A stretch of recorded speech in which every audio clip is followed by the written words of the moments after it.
Señor Presidente. Mr. President, Nicaragua reiterates its commitment to respect for sovereignty, territorial integrity and security for all countries.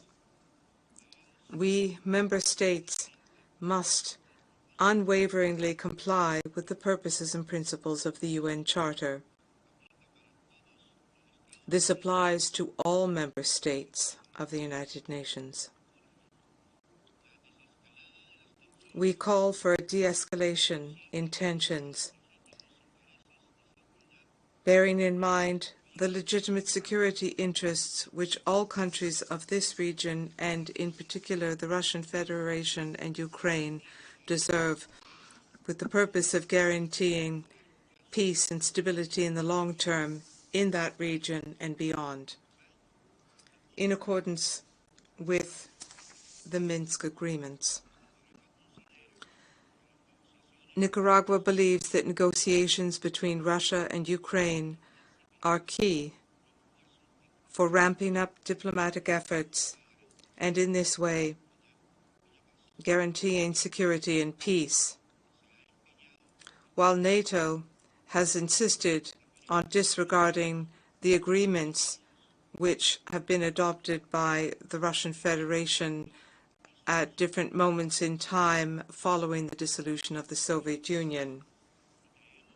Because we want peace and because we believe in the prevention and solution of conflicts through peaceful means, we reject unilateral measures such as political sanctions, economic sanctions, or sanctions of any kind which are being launched against the Russian Federation by the United States and NATO, while at the same time they are ramping up the sending of weapons to Ukraine.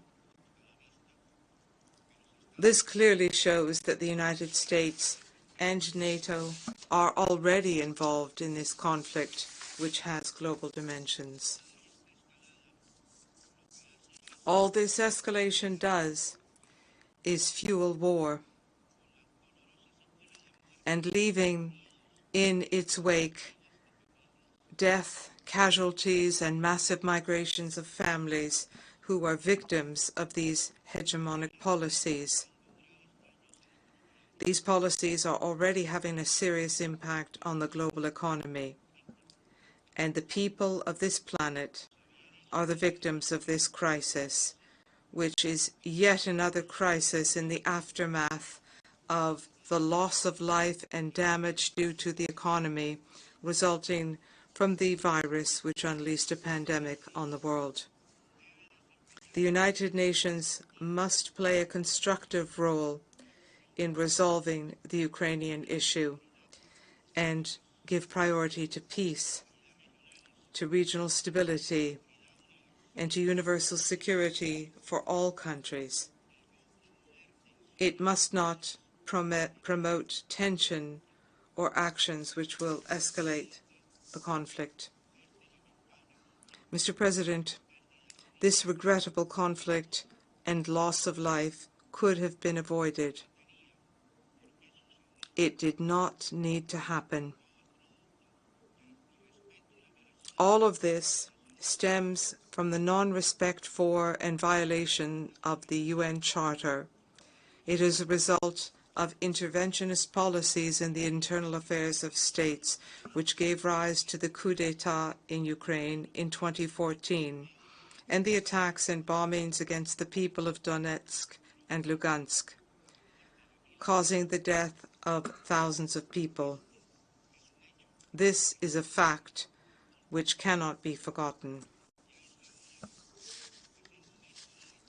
The time has come to avoid a complete catastrophe, and we call on NATO, on the United Nations, and on the international community to encourage and to respect firmly dialogue and negotiation for peace between the Russian Federation and Ukraine.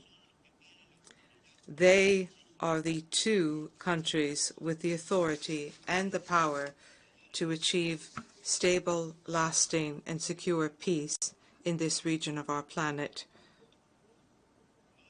And therefore, it is not through policies of double standards that we will strengthen and build a world of peace, but rather through unity, solidarity, and brotherhood among peoples.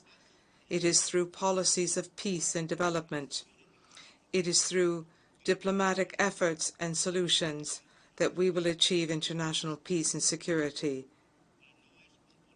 Let me say again, it is not by applying policies of double standards. We extend our condolences to the families in Ukraine who have lost loved ones.